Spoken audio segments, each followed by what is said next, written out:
Good morning.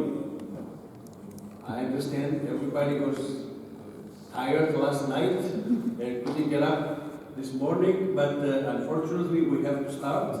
We have one more final day, and we should have started half an hour ago. Anyway, today we have a very special plenary session this morning because we're going to talk about wildfires. And we have three separate events, let's say, or three separate things that we're going to, that part of this wildfire events.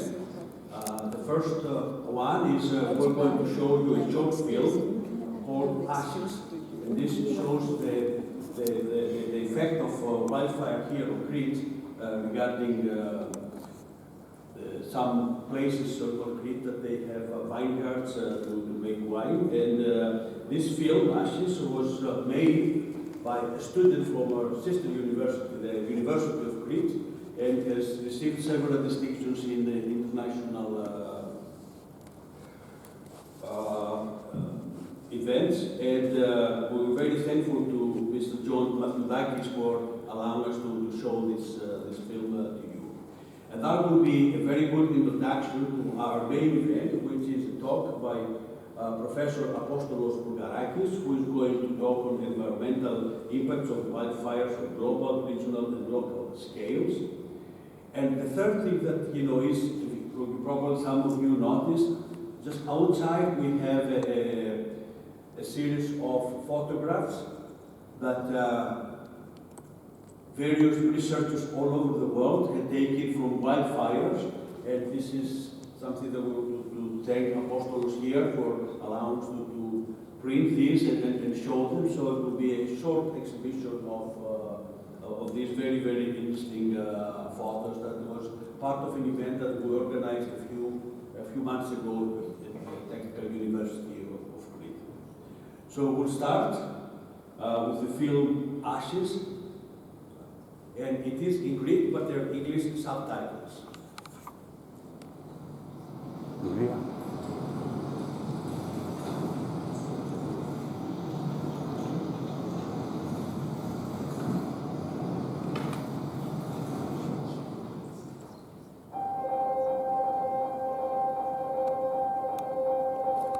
Years is a consequence of not only increased heat, but also some prolonged droughts that we're experiencing. And at the same time, wildfires emit a lot of species in the atmosphere that are both harmful for health, but also for our climate. And actually something to say up front is that the scientific community is realizing progressively that the damages to human life that happen because of wildfire pollution, wildfire-generated pollution, are actually by far higher than the fatalities that we have because of the immediate destruction of human life, because of people unfortunately burning or suffocating. So what I mean is not just the pollution and the suffocation from smoke in a house that is burning, but what I mean is the ambient air pollution in a broader area that is actually burning. It's a huge issue, especially in areas that are highly populated with huge fires, let's say in the tropics, in Indonesia, in the Amazon, and so on. But not only. We saw events in recent years, like for example the huge events of Canada impacting air quality massively in New York City. And a colleague of mine is preparing a study for Athens, where they find clear and statistically significant increases of the hospitalizations and deaths, actually, when there is anomalous wildfire activity surrounding Athens, in the case of Greece, where we are. Okay, good. So what do we do as a laboratory? We're the Laboratory of Atmospheric Environment and Climate Change at the Technical University of Crete. I've been here for about 5 years. Before that, I spent 15 years abroad studying the same topics in the UK and in the US, and both as a student and also as a professor. Although initially I was also trained here at the Technical University of Crete, so I can say I'm a child in a way of this university as a master's student. What we study is, as I say here, the role of wildfires in the weather system, global high latitudes, tropical Mediterranean fire, so we cover the whole globe. And we've, as Professor Diamandopoulos said, created a center based in London, but also having a branch at a university here after I moved here, which is the first center that studies fire from a multidisciplinary and global perspective. It's called the Liverpool Center for Wildfires, Environment and Society. So in there you'll find people who are not just physicists, chemists, biologists, engineers, but also people who are economists, social scientists, artists, and a variety of public health scientists, computer scientists who study wildfire from a variety of perspectives. And also we're engaging a lot with the private sector and policymakers. So for example, the insurance industry is, as you can imagine, very highly interested in the topic of wildfires. Generally speaking, we're doing a lot of climate modeling, so that's traditionally what I've been doing since my PhD and onwards, so running those big IPCC class models that are used to predict the future and to study the past and to study the present day along with observations of what the climate is doing, and then at the same time, fire in those models is a major component. Plenty of use of satellite information because, as you saw, a lot of the things that we study are large scale. So I mentioned large regions like the Mediterranean, the tropics, the high latitudes. So satellites provide a wealth of data that is useful for us. And at the same time, some work on using machine learning in order to try and understand relationships in all those topics that we're interested in. For example, better understanding of the predictors of wildfires to develop better wildfire prediction models and wildfire pollution models that help both us and the policymakers and the businesses that I mentioned have better solutions for this topic and better preparedness and resilience. So the system that we study is very complex. There's a lot of interactions. There's a lot of chemicals coming from various sources, both gases and aerosols. You may have heard the distinction. Gases, of course, are gaseous pollutants like NOx, CO, SO2, VOCs, and various others, and of course CO2. Although CO2 is not reactive, it's very important for climate, but not so chemically interesting in the atmosphere. And then plenty of aerosols as well, so solid and liquid particles like dust, like smoke itself, that have a lot of interest when it comes to atmospheric pollution and climate interactions. And there's all sorts of interactions, I won't go into the details, but fire is a major component when it comes to the emissions that we have. And it's a component that we don't understand very well, but it happens everywhere. So it's the greatest disturbance agent in the planet. As you can see, every vegetated environment, so only big deserts and very high latitudes are excluded. But in general, otherwise, fire is present elsewhere and it disturbs the landscapes to extents that are sometimes unprecedented. So in recent years, we're seeing more and more unprecedented wildfires. And it's also on the both scientific and also non-scientific news more and more often.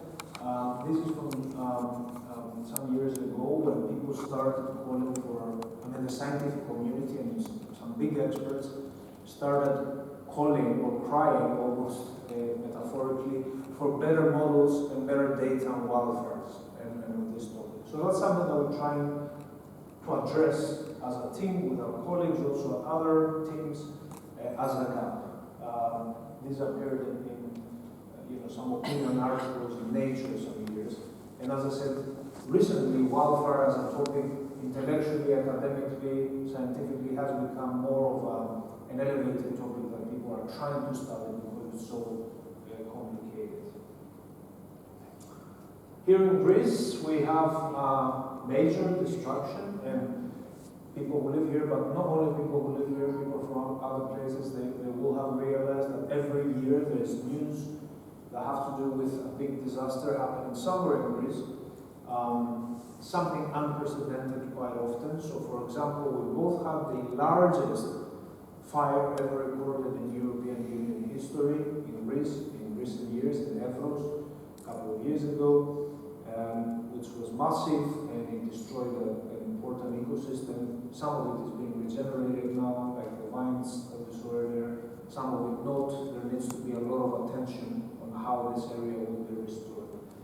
But the maybe biggest victim of this is the area around Athens, and almost sometimes inside Athens, at least its outskirts. So Attica, the prefecture that surrounds Athens, where more than 4 million people live, has lost more than a third. It's actually approaching half, if we account also for this year's fires, of its forests. And there are some forests, it's not all barren, there are some forests that are very important for these 4 million of people that live there. If you imagine the services those forests give to those people, clean air, temperature modulation, quality of life, spending time around green spaces and so on, is huge. And that's even more huge when Athens itself, in its downtown areas, doesn't have as much green. But if you have green around you, that's kind of compensating. But this is going fast. So if more than a third, progressively close to a half of the forests have been lost, as I say here, between 2017 and 23, actually, we're going to show the figure for 24, because there's even more there, I forgot to replace it. But the picture is getting more and more progressively dramatic. That's because, of course, there you have also a lot of activities, human activities, not necessarily always arson. That used to be the old narrative here in Greece when I was growing up. That's okay. Again, some arsonists, some evil people, either hating us, maybe from some, political motivated aspect. Sometimes that may happen, but the majority is accidents, right? When you have people around, especially in the suburbs, there will be a fire on days that it shouldn't be lit. There will be power cables because there's so many people with houses, and those power cables on hot days, they'll be overloaded and sometimes they'll spark, and if they're not well maintained, they'll spark even more. And if they're not well maintained in the sense of having trees engulfing them, then the danger is huge. And if these trees are pines, which is very common in Greece, then the danger is, it's a no-brainer that you have disaster. So we're realizing year after year that the main causes are accidents, power cables. These are the big things. Accidents by sometimes shepherds or lighting fires that they're not very careful on the day when they're lighted, although usually those people do know when are the right days. There are exceptions, however. Or, as I said, small accidents. Cigarettes, someone in a backyard with a barbecue, someone burning agricultural residue without taking care of the conditions. It's also a very complex topic in terms of study by scientists, wildfire. That's why I came up with that idea of a center to study fires with multidisciplinary and global perspective, because it's a complex puzzle and there's so much we don't understand. We don't understand very well the trends, because the trends of fire are diverse depending on where you are. In fact, the area of the world with the biggest fires, which is sub-Saharan Africa, sees a decline in fires. So that's okay, contrary to what people think usually, that everywhere there's more and more fire. But there are areas where you have fires going down, and we're trying to understand those with better data, especially from scientists, from satellites. There is a lot of impact on the atmosphere. I mentioned the aerosols, I mentioned the CO2 impact. It can have impacts on climate, of course. And then there is diverse impacts on biodiversity. There are forests, like the Amazon, for example, or Indonesia, where there's a lot of slash and burn agriculture, and in the Amazon as well, where people burn areas to destroy forests and then replace with agricultural land. Definitely not a sustainable production type of approach. And in those areas, what you have is learned to adapt to fire, because fire is not a thing that usually happens there. So you have forests that may never appear again, even if you forget about the agriculture. Then there are forests that do like fire, like the Mediterranean ecosystems often do, or the Saharan landscapes and sub-Saharan landscapes I mentioned in savannas. They like to burn every year. But the question is, you know, if with climate change and with human interventions they burn more often than they should, then again it's not a healthy balance for that ecosystem.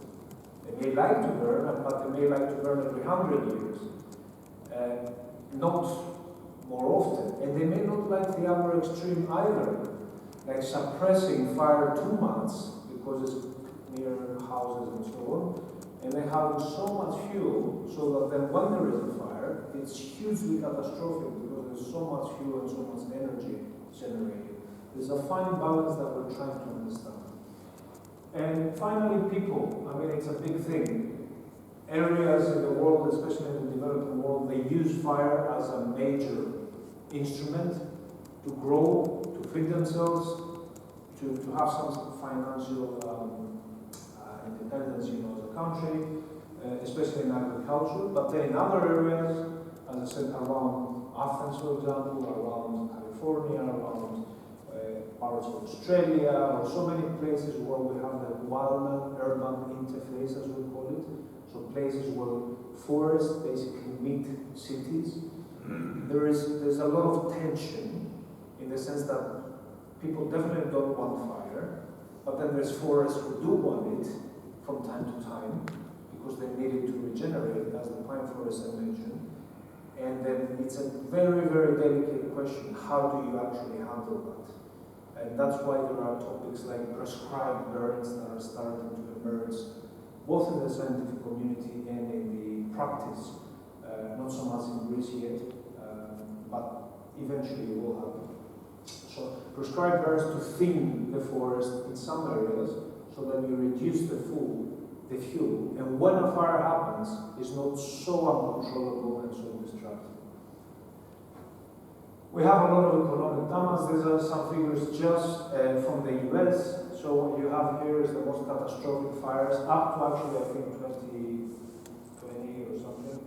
And what you see is that the most catastrophic ones are indeed very recent. So up to $10 billion actually in the worst case.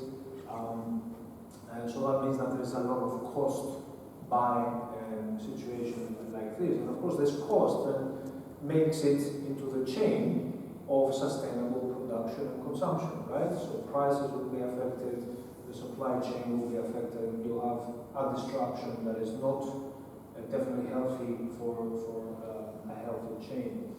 And the cost of suppression is also increasing. So the means that people use, you know, firefighting, as you can see between 85 and 2020, you know, you have a doubling, more than a doubling actually of the resources that are being used. Similar figures can be found for Europe. The future doesn't look rosy either. This is from a UNEP report. The UN, you know, we had some interesting things happening in the UN the past few days. But also the UN, of course, coordinates some very important scientific endeavors, like the IPCC, for example, the Intergovernmental Panel for Climate Change, and intermediate reports that tackle things that are topical. So they released nicely a couple of years ago a report on wildfires, where we are, what we expect for the future around the globe. And what you can see here is one of the main figures for a mild scenario, which is probably never going to happen, and for an intermediate scenario, which is probably close to where we are. The increase of fires into the future, you see the long-term future, the end of the century, and then you see the short-term future here. And you can see that the number of fires, one is like today, and then if you go 1.5, you have 50% more fires than you have today. And you can see that in all scenarios, even in the more mild one, towards the end of the century, we expect roughly a 50% increase in the number of fires. Of course, in the more severe scenario, that's more drastic. And then if we go to the even more severe scenario, which is not shown here, we're talking about very drastic increases. Now, about Greece. So this is work that we did with my team with Apostolos Voulgarakis. He's now a postdoc in Hawaii.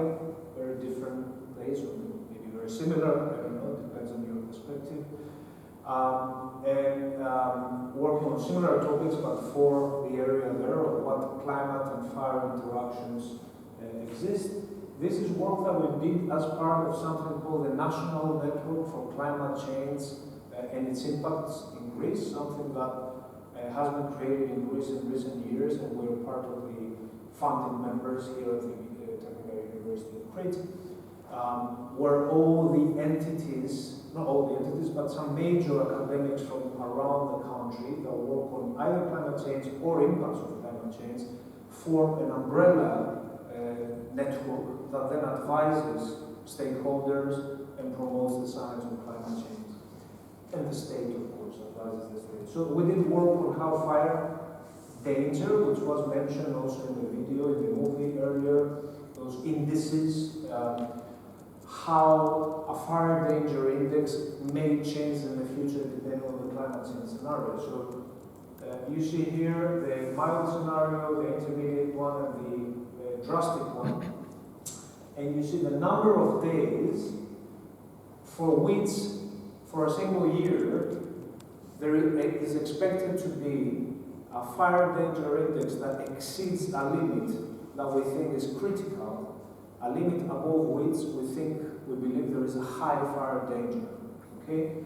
And you see that the number of days, you see the legend is here, increases by up to 30, 40 or more per year, days, again, within a year when you have elevated higher danger that is very dangerous, basically. So if you think of 50 more days a year, we're talking about something quite massive. And even in intermediate scenarios, and especially towards the end of the century, we go to values that are 20, 30 days. Mid-century, it's more like here, 10 to 20 days, which is also very important and very significant. Now, as I said, there is plenty of things coming out of those fires, aerosols and gases. So as I say here, there is greenhouse gases, carbonaceous aerosols, hydrocarbons, and NOx, nitrogen oxides. And then there's very interesting things that happen in the atmosphere from those.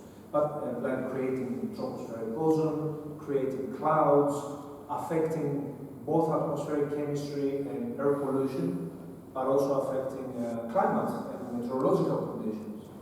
And this topic, to put it very bluntly, is very, very poorly understood. So both the effects of fire on atmospheric chemistry, the effects of fires on air pollution and health, on weather, short-term weather, and on climate, future climate, it's topics that are very poorly understood, and it's topics that we study quite extensively in our team. This is just an example of things we're doing. It's trying to quantify what's the change, the radiative forcing, as we call it. So the energy imbalance caused to the climate system. So positive energy imbalance means warming, negative energy imbalance means cooling, because of wildfire aerosols, specifically here, from pre-industrial times to the present day. So wherever you see red, it means warming. Wherever you see blue, it means cooling. And based on the IPCC emissions that we used, what we're finding is that fire creates, in those tropical areas, some increases in temperature. In some other areas you have decreases. It's a bit difficult now in the time that we have to go into the details of this, but basically it's a mixture of effects that depends on the region. So it depends on where you are on the planet when it comes to what climate effect wildfire emissions and aerosols have. And the reason why you have both warming and cooling effects is that some of the aerosols emitted by fires do not absorb radiation, they scatter it back to space. That means that they send energy back to space and it doesn't stay in the climate system to warm it. But again, there are other types of gases and aerosols that actually absorb and warm the planet. So it's a competition that is very poorly understood right now, and we're putting a lot of effort into studying it. Plenty of impacts on public health.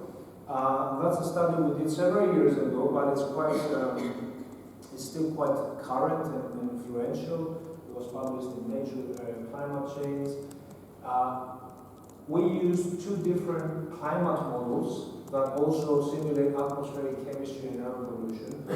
This is the NASA model that I was running at that time when I was in the US, and this is the Harvard model that my colleagues were running and they were collaborating.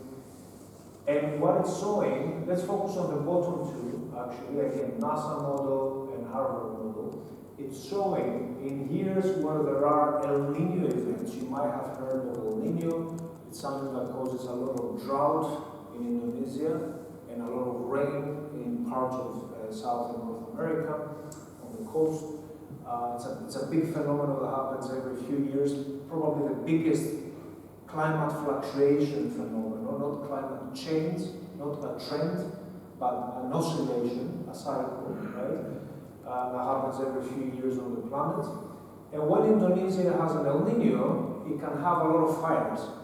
But the reason why there is a lot of fires is that there is a lot of people who want to destroy the forest. That's a fact. I'm not being populist here. There is interest there. There is a lot of interest to convert land over there, especially to palm oil, to palm trees that produce palm oil production. And that creates a massive issue of deforestation when there is droughts caused by El Nino. Because the people who want to deforest, they know when to burn. They know that the year to burn is an El Nino year when you have very dry and very hot conditions. So we found, to cut a long story short, that during such years, these people who live there, the population, we work with epidemiological scientists from Columbia University for this, they experience up to 100, 150, even 200 extra days per year where the particulate matter, this is for PM, for aerosols, exceeds the WHO, the World Health Organization, target levels that are considered to be dangerous above that certain point. So imagine, within a year, 100, 150, 200 days extra because of the wildfires that happen in that region. And because of those wildfires that are triggered or made easier because of the El Nino droughts, but actually humans are lighting, and that's not disputed at all. It creates a lot of tensions, by the way, geopolitical tensions as well, because Singapore, which is next to Indonesia, next to the forest, receives massive amounts of pollution from this, but they're not producing it. But are they not producing it? Well, actually, the companies that are deforesting to create the palm oil cultivations are to a large extent Singaporean. So it's a very interesting also geopolitical and economic situation. We did the same for ozone pollution. I won't stay here. I'll say one more time that what the IPCC says, the Intergovernmental Panel for Climate Change, is that we don't understand fire impacts on climate yet. I was last year in the Met Office, last week at the Met Office in the UK, presenting work that we do on this topic, trying to address it, because the IPCC says, given the large uncertainty and lack of information from air system models, we do not include a quantitative assessment of climate, fire feedback, so how climate affects fire, how fire affects climate, in ERA 6. ERA 6 was the last report of the IPCC. So they don't say anything, we don't say anything as scientists in those assessments about fire impact on climate. We just say we don't understand it yet. So we're doing a lot of work to try and understand it. I think I'll skip this one. I'll mention that there is plenty of influence also on short-term weather. But again, people haven't studied that much. So there is weather forecasts, right? what is used by entities like the Met Office, where I said I was last week in the UK, is models, right? Atmospheric weather models, climate models that predict with differential equations of motion of the air, of the energetics of the air, and of the different chemicals sometimes, predict what will happen, let's say, in the next few days. That's how we get our forecasts and the maps that we see on the TV news and so on. But those forecasts, they do not account for the influence of unexpected events, like, for example, a big fire. So this is what we did to demonstrate that actually we should be including those kinds of impacts. Because another environmental impact of fire is that it impacts weather. So you remember the huge Canadian fires that I mentioned before a couple of years ago that were burning for months, and they destroyed so much forest and they produced so much pollution. My hypothesis was, okay, but that must have done something to the weather. You know, if you have so much smoke traveling around the northern hemisphere, and this smoke dims the radiation that comes from the sun, you know, it creates a darker situation, then it must be doing something to the temperatures, and maybe other things like rainfall and so on. And indeed, this is done by a postdoc in my team, Alvin Rosu, who did the simulations with a state-of-the-art model that is used for predicting weather and climate. And what you see is that we have a big temperature effect. Let's just focus only on this, not so much on this. Across the northern hemisphere, so we're talking about up to 3-4 degrees in some locations, not only over Canada, but extending to Europe and even to Siberia. So that means that if we want to have unbiased forecasts of what weather will do in the coming days, we need to be accounting for impacts of events like this, of fire events, or for example, dust events. Here in the Mediterranean, we know that we have quite, not often, but sometimes in the year, we have some Saharan dust outbreaks. What do those do to the forecasting tools that we have? It's a little bit better studied, not as an empty, research space like with fires, but still we need to understand much more.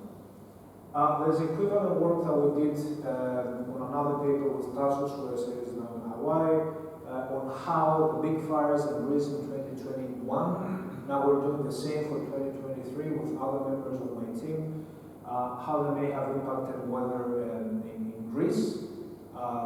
More focused on a particular area. I won't show you the details, I won't tell you about the details, but basically the bottom line is that it did impact weather. So again, if we wanted to have better forecasting of the weather of these days in Greece, what temperatures did, humidity, winds, rainfall, there was no rainfall, but in theory it can also impact rainfall if there is going to be rainfall. Then you need to account for things like smoke from fires that may be happening at the same time. I think I'll skip this one in the interest of time, but I'll just say that we're doing a lot of work on high latitude fires. Why is that? It's because climate change is happening even more rapidly at high latitudes. So we have conditions that are hotter and hotter because of a phenomenon called polar amplification. I won't go into the details, but it's a well understood physical phenomenon in the climate system.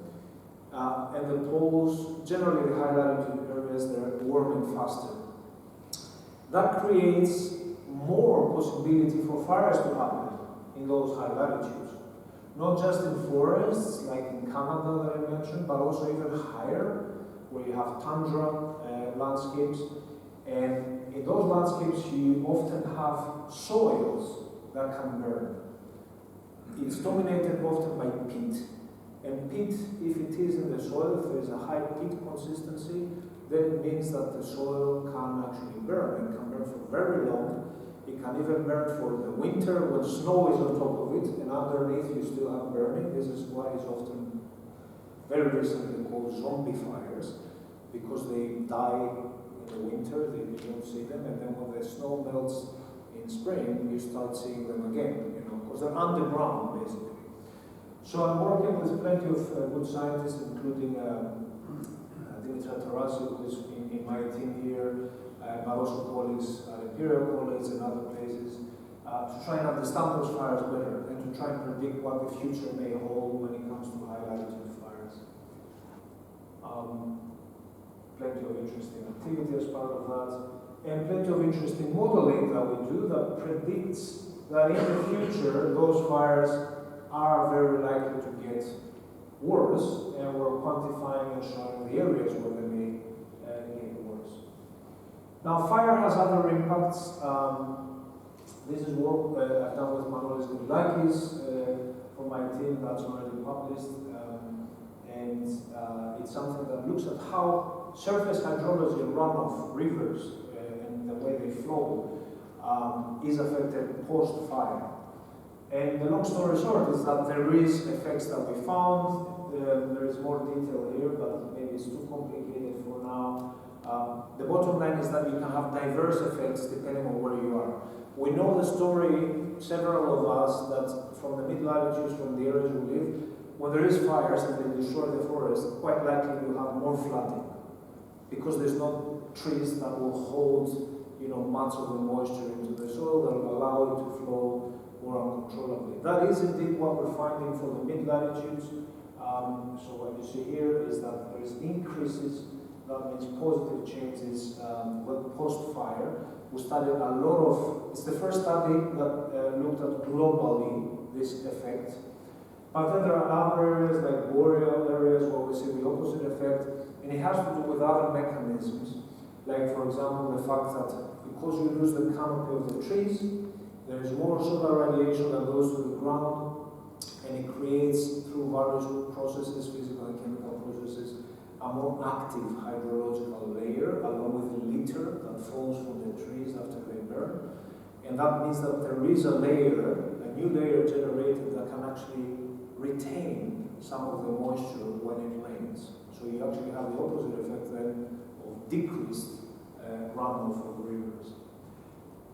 You have impacts that have to do with pollution of soils, water and soil. So this is the case of soil water quality, and increases in a study, a meta-study that was done, a review study, of various things and how they can be impacted after a fire. And within them, amongst them, you can see plenty of metals, heavy metals as well, organics, things that are indeed harmful if you find them in surface water or underground water, soil water. Includes arsenic, aluminium, copper, cadmium, various things, lead. And the differences, as you can see, are in the order of 100, sometimes 1,000 times higher post-fire. Because obviously, a lot of the things that burn, they will have harmful chemicals in them. Because not all fires, that happens even in vegetation fires, you'll have some harmful chemicals. But especially when you have fires happening in built environments, there's all sorts of things that are burning, right? There is plastics, there is metals, there is a variety of things. They found that up to 5 years is what the maximum impact, so it persists for 5 years, but they detected smaller impact up to 15 years after the fire. So we're talking about something quite massive, not just for the atmosphere that I mainly studied, but also for soil pollution and water pollution. Similar results from a study for California. This was the Creek fire, and that's what happened when it happened in Paradise. There was a big fire that destroyed also many homes, also many celebrity homes, that one, by the way. This year, by the way, a huge fire happened in California in the middle of the winter. As you know, at the beginning of the year, that's another unprecedented thing. And I forgot to say that Greece has experienced both the biggest but also the most deadly fire in European Union history. Many of us remember, all of us in Greece, the Mati fire that killed more than 100 people. So again, Greece is one of those areas like California that are really at the epicenter of climate impacts on fire. And they found that post-fire, so the darker bars, so dark green versus green, dark blue versus blue is what happens after the fire compared to before. So you see that all those metals, chromium, copper, nickel, lead, and zinc, they're found to drastically increase in measurements that are done in soil water after a fire. So conditions that again are not healthy for plants, for agriculture, and for drinking water if you're near areas of drinking water. Now I'll close with some remarks and some thoughts. It's not so much my area. I mean, again, my familiarity with your community is the general sustainability focus, but not so much on sustainable consumption and production, but some thoughts on how fires relate to this particular topic. So impacts. So I've been talking about impacts, and what I see as important impacts on the sustainable production and consumption. First of all, starts with pollution. I talked to you a lot about pollution, and as you know, pollution will, generally speaking, atmospheric soil pollution will undermine many of the healthy sustainability systems, sustainable production and consumption systems that we actually have or want to acquire. We have destruction, of course, of infrastructure, croplands, forestry. Forest is also an industry. If it's done in a healthy way, then it's good. It offers services to society, right? I mean, both when it comes to using the wood to some extent in a sustainable way, but also using the forest as a place to visit and make maybe some profit for the local community through that, and various other reasons. But also, as I said, infrastructure is often damaged to a large extent. All these things are very destructive, right? And they'll definitely have a knock-on effect on building systems that are more sustainable. And generally speaking, as you know, when there is a big disaster or an economic crisis, sustainability often tends to be either forgotten, or if there is somebody very wise thinking, okay, now we need to think more sustainably. It can go both ways. It can be either, like, okay, we have more important issues right now compared to sustainability, or if there is someone who's a visionary, might think, okay, now we need to think more sustainably because we don't want this to happen again. I think a society has both choices, The energy sector I see as a very critical one because it's particularly vulnerable. Often all those networks that transfer power, they here in Greece that we know very well as Greeks, often they pass through forests.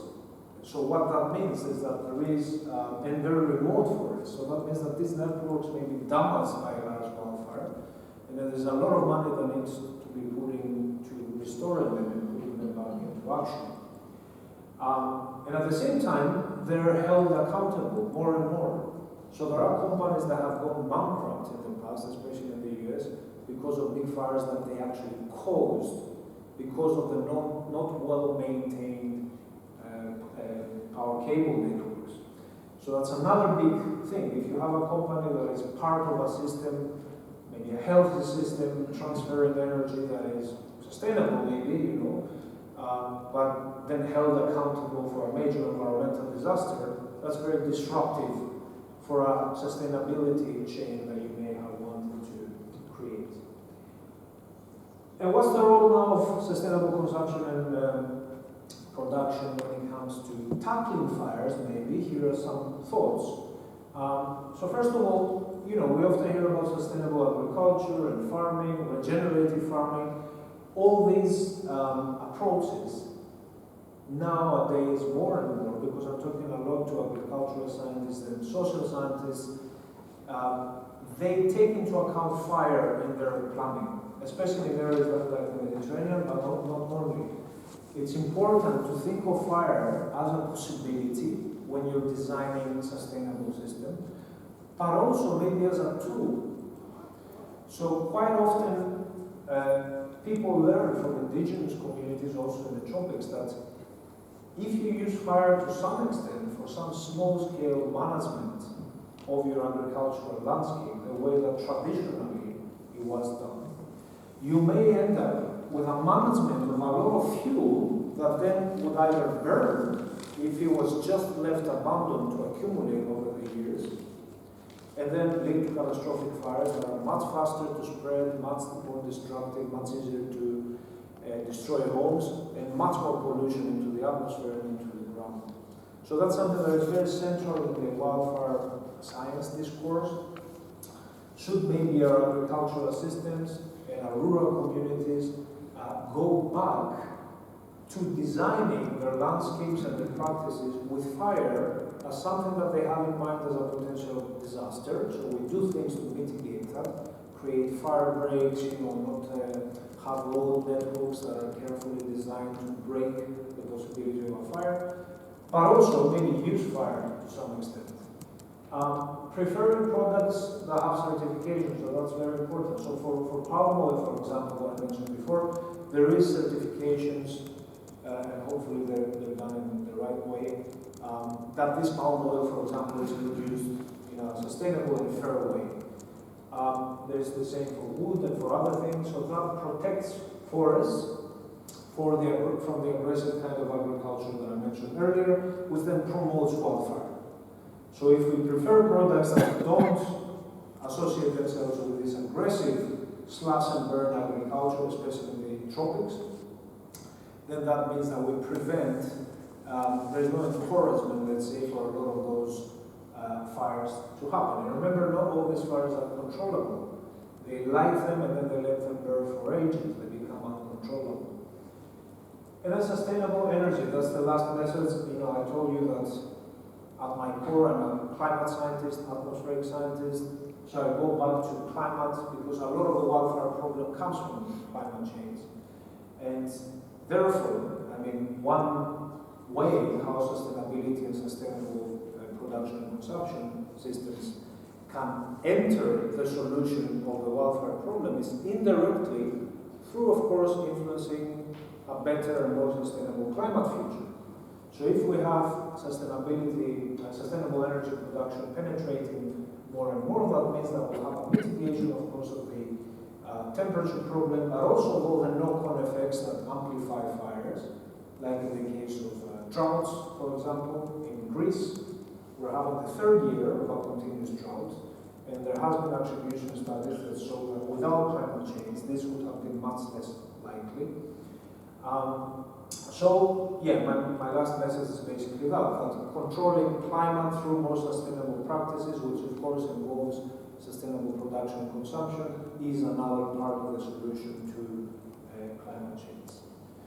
I'd like to thank this amazing team I have, because plenty of things that I showed or talked about is of course done by the amazing team.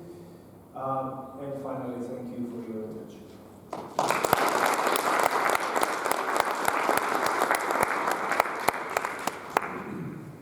Thank you very much, Apostolos. Because of time problems, maybe we can take one or two questions, and then you can talk to Apostolos during the coffee break.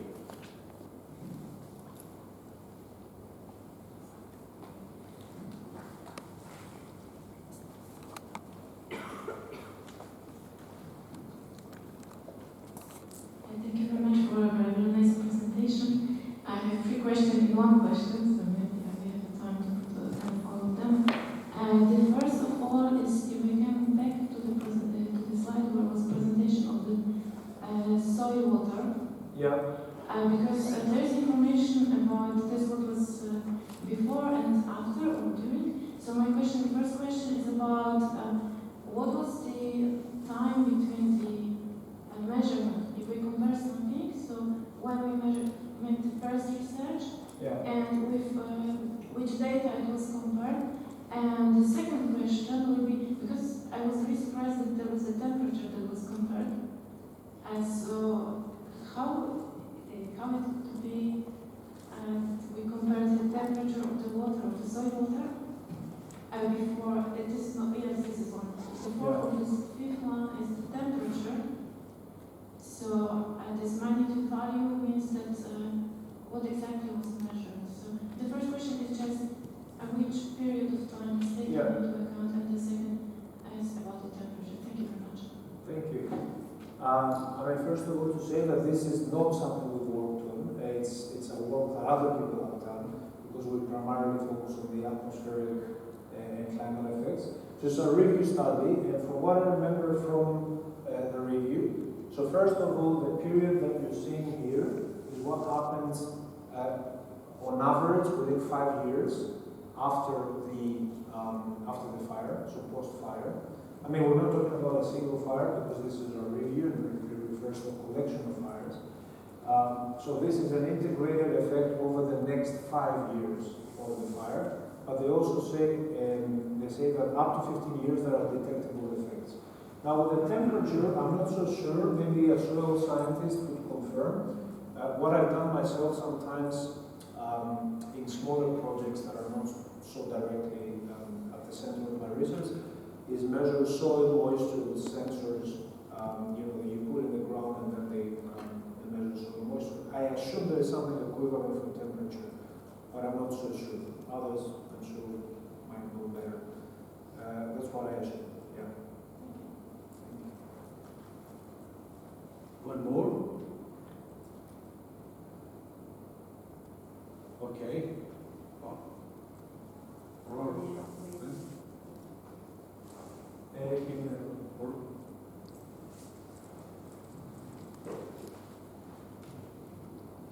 Thank you very much for your presentation. I think I disagree with one of your main statements. Okay. First, when you say that wildfires are the greatest terrestrial disturbance, I think humanity is the first greatest disturbance. Yes, absolutely. I mean, maybe I should have said besides humanity or aside from humanity. Humanity is the greatest disturbance on the surface, in the air, in all possible ways. But if we remove that, and think of also the fact that fire, of course, to a large extent is human-driven. So through fire, also humans are responsible. But of course, humans are not the only ones responsible for fires. In some areas, maybe overwhelmingly so. So in Greece, for example, because there's two ways how you can have fires: lightning and humans. There's other minor ones like a volcano. Okay, that's very episodic, very. But in Greece, for example, we don't have lightning-lit fires. It's very rare. There might be some happening, but it's extremely rare. So everything else is caused by humans. It doesn't mean that this landscape would never better without humans, because as I said, it's flammable vegetation. But still, it will happen much more infrequently, much more controllably. When it should happen, actually. But yes, I will agree that humans are definitely the greatest disturbance agent, and it's not just about pollution, it's also about aesthetics, right? I mean, landscapes are altered to an extent, and for me, I often say that for me, that's maybe, I won't say the biggest environmental problem, but maybe the most difficult one, because cutting down our pollution or other kinds of pollution is a difficult task, in climate change mitigation as well. But changing a landscape that you build is not an easy task. It takes decades, if not a century. If you build illegally, let's say, across a landscape because there was no control by the state, or it was an underdeveloped country that didn't have rules in place and so on. To change that down to the landscape, we're talking about generations. Basically, your generation is done. It's difficult if an area is damaged or a forest is damaged to see it changing the way it could have been naturally. It might take half a century or a century. Other problems may have a shorter cycle, let's say, but this one is a very difficult one and one that really hurts, in many ways when we think about it. Okay, we have to stop here. You can talk to Professor Voulgarakis outside, because coffee cannot wait. They're going to take it away from us, so thank you very much.